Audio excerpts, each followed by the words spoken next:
청취자 여러분, 한번 상상해 보시죠. 저기 바다 수평선 너머로 까맣게 수백 척의 거대한 함대가 다가오고 있습니다. 네, 누가 봐도 심상치 않은 엄청난 규모죠. 그렇죠.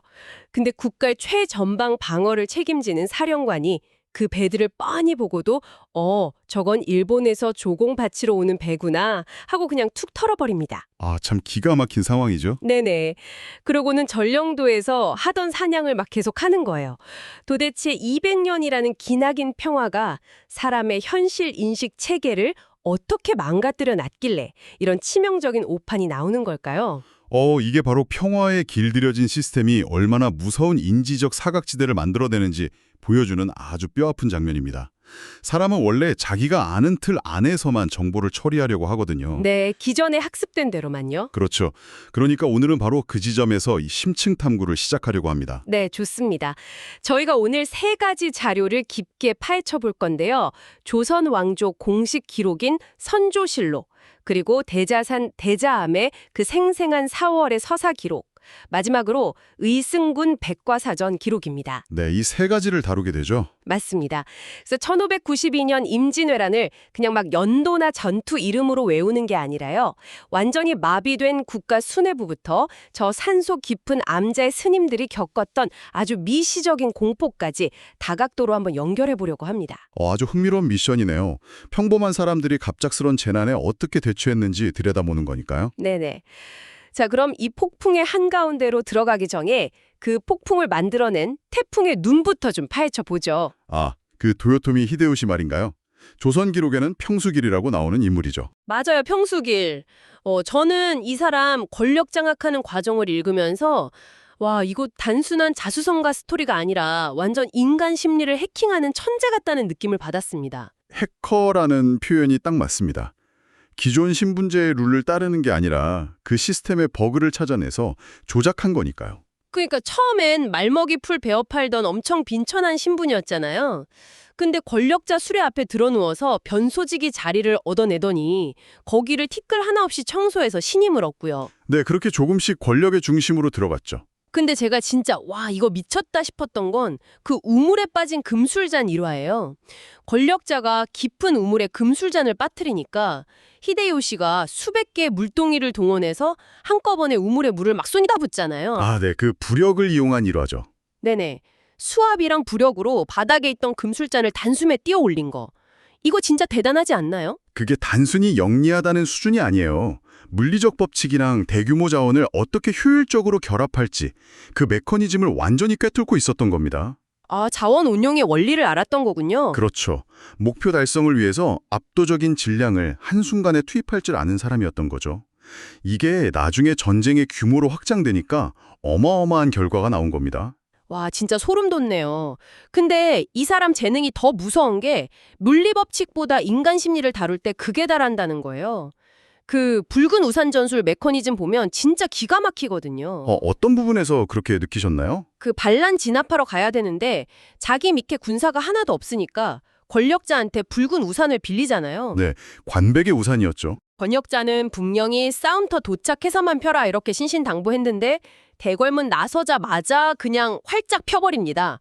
청취자 여러분 한번 생각해보세요. 백성들이 그걸 보고 어떻게 반영했을까요? 최고 권력자가 직접 행차한다고 생각했겠죠. 맞아요. 막 최고 권력자다 하면서 무의식적으로 구름대처럼 몰려들어서 순식간에 군대가 만들어져 버린 거예요.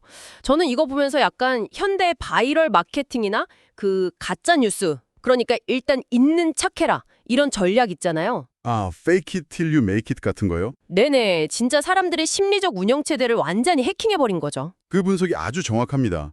어떻게 보면 파블로프의 개처럼 시각적 상징에 복종하게 훈련된 대중의 심리를 무기화한 거예요. 권력이 진짜 있냐 없냐는 중요하지 않았던 거죠. 아, 있는 것처럼 보이기만 하면 되니까요. 그렇죠. 그런 기만 전술만으로 실질적인 군사력을 만들어낸 거니까요. 자, 근데 이렇게 교활하고 실전 경험치에 꽉 찬 거대한 폭력이 바다 건너오고 있는데 조선은 어떻게 했습니까? 아까 오프닝에서 말한 것처럼 정발 장군은 조공선이라고 착각해버리잖아요. 아무리 200년 평화라도 최전방 사령관이 어떻게 이런 말도 안 되는 사각지대에 빠질 수 있는 거죠. 심리학에서는 이걸 정상성 편향이라고 부릅니다. 정상성 편향이요? 네. 인간이 너무 거대하고 치명적인 재난이나 위협을 마주하면 뇌가 그걸 감당하지 못하니까 자기가 이해할 수 있는 일상적인 범주로 축소해서 해석해버리는 본능이에요. 아, 너무 무서우니까 뇌가 스스로 필터를 씌워버린 거네요. 정확합니다. 200년 동안 침략이라는 데이터가 입력된 적이 없으니까 눈앞에 함대가 나타나도 군사 시스템이 그걸 가장 익숙한 조공선이라는 폴더에 억지로 막 끼워놓은 거죠. 와, 진짜 무섭네요. 조선의 방어 시스템은 이 히데요시라는 변칙적인 에너지를 인지할 능력조차 잃어버렸던 거군요. 네. 그렇게 국가라는 거대한 방파제가 하루 만에 모래성처럼 무너졌습니다. 네. 거시적인 시스템이 완전히 밥이 된 거죠. 자, 그럼 무대를 좀 바꿔보겠습니다. 이 거시적인 해일이 내륙 깊숙한 곳의 일상, 그 고요한 종교적 성소에 들이닥쳤을 때 충격은 어땠을까요? 대자암의 4월 기록을 보면 이 순간이 너무 선명합니다. 대자암이면 전쟁터 흙먼지랑은 가장 거리가 먼 평화로운 곳이잖아요. 네, 촛발 연등 걸려있고 향 내는 산사죠. 근데 거기로 흙투성이 두루마기에 발에 피가 말라붙은 사내가 막 숨을 헐떡이며 뛰어들어옵니다. 무너질 리 없던 부산과 동네가 쑥대밭이 됐다는 소식을 전하죠. 그 소식만으로도 엄청난 충격이었겠네요. 근데 스님들을 진짜 패닉에 빠뜨린 건 물리적인 함락 소식이 아니었어요. 그 사내가 묘사한 미지의 무기, 불과 연기를 내면 사람을 쓰러뜨리는 쇠라는 거였죠. 아, 조총을 묘사한 거군요. 화승총이요. 네네. 청취자 여러분, 오늘 갑자기 뉴스에서 외계인을 레이저 무기에 우리 군대가 추수풍락엽처럼 쓰러졌다. 이런 소식을 듣는다고 상상해보세요. 그 심리적 마비가 어땠을까요? 총을 본 적도 없는 사람들한테는 전장의 물리법칙 자체가 바뀌어버린 충격이었을 겁니다. 아주 예리한 통찰입니다.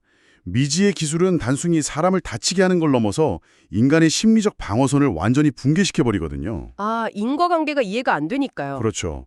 훈련받은 무관이 막 수십 미터 밖에서 손가락질 한 번에 쓰러지는 걸 보면 타격을 입기도 전에 정신이 먼저 무너지는 거죠. 조선 백성들이 느낀 공포의 본질은 바로 그 이해할 수 없는 현상에 대한 마비였습니다. 와, 근데 저는 여기서 대자암 해징 스님의 대처가 진짜 대단하다고 느꼈어요. 사내가 오기 전날 밤에 젊은 원각 스님이 올해는 웬일로 산세오름이 적으니까 하고 묻잖아요. 네, 그때 해징 스님이 짐승은 먼저 안다 이렇게 조용히 대답하죠. 맞아요. 이 폭풍전야의 긴장감 속에서 환경의 미세한 균열을 벌써 직관하고 있었던 거예요. 그런 직관이 있으니까 이 끔찍한 소식을 듣고도 이성을 안 잃었죠. 보통 전쟁 나면 젊은 걸어 잠그고 숨을 텐데 정반대의 결정을 내리잖아요. 그렇죠. 곳관을 다 열어버리죠. 네, 절은 닫는 곳이 아니다. 피난 오는 자는 모두 받는다. 이러면서요. 부처님은 칼을 들지 않으셨지만 아이 우는 소리를 외면하라 하신 적도 없다. 이 선언이 너무 멋졌습니다. 종교의 역할이 재난 상황에서 어떻게 실천적으로 바뀌어야 하는지 명확히 보여주는 장면입니다. 깨달음의 공간이 가장 적극적인 피난처가 된 거니까요. 자, 근데 전문가님, 여기서 정말 흥미로운 부분이 나옵니다. 제가 좀 반론을 제기하고 싶은데요. 네, 어떤 부분이죠? 피난민한테 쌀 나눠주는 구요로 활동은 오케이, 이해합니다. 훌륭하죠. 근데 밤이 깊어지고 스님들이 암굴에 문화재 숨기는 야간 작업을 하잖아요.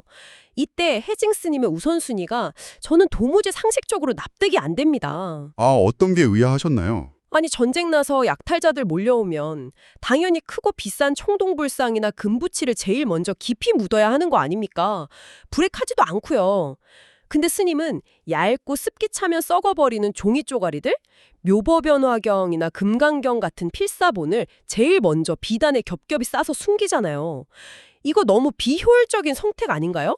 겉보기에는 명백한 오판 같죠. 금속은 남고 종이는 썩는 게 물리적 상식이니까요. 하지만 만약 우리가 이것을 더 큰 그림과 연결해 본다면 이 지점이야말로 헤이징 스님이 문명과 야만의 본질을 얼마나 꿰뚫어 봤는지 보여주는 대목입니다. 종이가 문명을 더 잘 보존한다는 말씀인가요? 네, 그렇습니다. 침략자들은 눈에 보이는 물리적 상징, 거대한 불상 같은 걸 부수면서 승리감을 느끼잖아요. 근데 그건 하드웨어의 파괴일 뿐이에요. 문명을 재건하는 진짜 힘은 소프트웨어, 즉 사상과 철학과 기록에 있는 겁니다. 아, 그래서 사람이 흩어져도 말은 남아야 한다고 선언했던 거군요. 맞습니다. 헤이징 스님은 껍데기 대신 불교의 지혜가 담긴 데이터베이스 자체를 백업한 거죠. 인프라가 다 타버려도 텍스트만 살아있으면 다음 세대가 문명을 다시 재부팅할 수 있으니까요. 와, 진짜 소름 돋네요. 그리고 원각 스님이 뜻을 알 수 없는 낡은 산수도 아마 목류도원도일 텐데 그걸 보면서 외구들이 이 그림 뜻을 모를 텐데 무사하지 않겠냐고 묻잖아요. 그때 혜징 스님 답변도 예술이었습니다. 뜻은 몰라도 찢는다 라고 답했죠. 네네, 그 냉철한 판단력. 상대가 가치를 모른다고 놔둘 리가 없다는 거잖아요. 오히려 모르니까 아무 죄책감 없이 훼손할 거라는 그 엔트로피의 법칙을 직시한 거네요. 적의 무지함에 희망을 걸지 않는 현실인식이 대단한 거죠. 그리고 이렇게 기록을 다 숨긴 뒤에 새벽이 되니까 평소보다 더 크고 묵직하게 종을 치잖아요. 아, 맞아요. 산 아래 난민들 들으라고요. 절이 살아있다는 걸 알리려고. 네, 그 종소리가 공포에 질린 사람들에게 엄청난 심리적 앵커리지가 됐을 겁니다. 우리가 아직 여기 있다, 세상 질서가 완전히 무너지진 않았다, 이런 메시지인 거죠. 기록을 숨긴 게 미래를 위한 거라면 종을 치는 건 현재 살아있는 사람들의 이성을 붙잡아주기 위한 구원의 타종이었습니다. 자, 근데요. 대자암 기록에서 다음 자료인 의승군 기록으로 넘어갈 때 저한테는 또 아주 큰 인지 부조화가 옵니다. 도명 스님이 장작더미 뒤에서 오래된 활을 딱 꺼내면서 산사는 늘 산짐승만 막는 것은 아니다. 이렇게 말하잖아요. 네, 무기를 드는 장면이죠. 그러고 나서 실제로 서산대사 휴정이나 사명대사 유정 같은 분들이 승병 수천 명을 모아서 전투를 치릅니다. 전문가님, 저는 진짜 이거 어떻게 이해해야 할지 모르겠어요. 어떤 지점이 그렇게 불편하신가요? 아니, 가장 완벽한 평화주의자인 스님들이 국가 공식 군대가 되었다는 이 거대한 모순 말입니다. 불살생 계율이 목숨보다 중요한 분들인데 아무리 적이 잔인해도 부처님 제자가 살상 무기를 든다. 이거 자신들의 철학을 완전히 배신하는 위선 아닌가요? 이건 우리에게 아주 중요한 질문을 던지게 하는데요. 표면적으로만 보면 완벽한 교리 훼손이죠. 근데 이 모순이야말로 철학과 사상이 현실의 극단적인 고통에 어떻게 응답해야 하는가, 이걸 묻는 본질적인 질문입니다. 현실의 고통에 응답한다고요? 네, 깊은 산 속에서 자기 혼자 깨달음 얻는 건 평화로울 때나 가능한 섬추죠. 눈앞에서 평범한 백성들, 우는 아이들이 학살당하는데 나는 불살생을 지켜야 하니 눈 감겠다. 이건 종교적 순결함일까요? 아니면 이기적인 도피일까요? 아, 내 도덕적 결백을 지키려고 타인의 죽음을 방관하는 게 더 큰 죄악일 수 있다는 말씀이군요. 대승불교의 핵심이 바로 중생 구제를 위해 기꺼이 지옥에 들어가겠다는 자비심이잖아요. 이분들이 활을 든 건 살생의 쾌락이 아니라 살생이라는 그 무거운 업보를 내가 짊어지면서 더 큰 생명을 살리겠다는 처절한 결단이었습니다. 아, 동굴의 사장을 숨긴 채로 멈춘 게 아니라 그 진리를 증명하려고 피 튀기는 현실로 뛰어든 거네요. 내가 지옥에 갈지언정 눈앞의 이웃을 구하겠다는 역설적이고 숭고한 휴머니즘. 맞습니다. 그래서 이 미시적인 연대와 저항이 나중에 선조실록에 나오는 관군들의 반격, 그 밀양부사 박진이나 이종인 같은 장수들이 적장을 활로 쏘아 마치는 그 거시적 반격의 불씨가 되는 거죠. 와, 진짜 오늘 자료들 궤적을 묶어보니까 압도적이네요.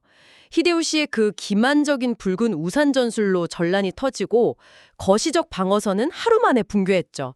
하지만 그 폐허 속에서 진정한 문명과 인간성을 지켜낸 건 이름 없는 스님들과 백성들이었습니다. 종이다발에 담긴 사상을 보존하고 타인을 구하기 위해 활을 든 분들이죠. 네네. 자, 청취자 여러분, 이제 대화를 마무리하면서 여러분께 한 가지 도발적인 질문을 좀 던지고 싶습니다. 네, 어떤 질문이죠? 요즘 우리는 모든 사진, 지식, 일상 기록을 다 클라우드나 데이터 센터 같은 눈에 안 보이는 곳에 저장하잖아요. 근데 만약 오늘 밤 전 세계적으로 강력한 EMP 폭발이나 알 수 없는 사이버 테러가 터져서 여러분을 둘러싼 모든 디지털 인프라가 0.1초 만에 싹 다 징발해버린다면 어떻게 될까요? 전기가 다 끊어지고 스크린이 꺼지면 현대 문명 기록은 그냥 백지가 되는 거네요. 바로 그겁니다. 1592년 혜징 스님은 다행히 종이로 된 묘법 연화경이라도 챙겨서 동굴로 뛰었지만 우리는 두 손에 줄 수 있는 게 하나도 없을지도 몰라요.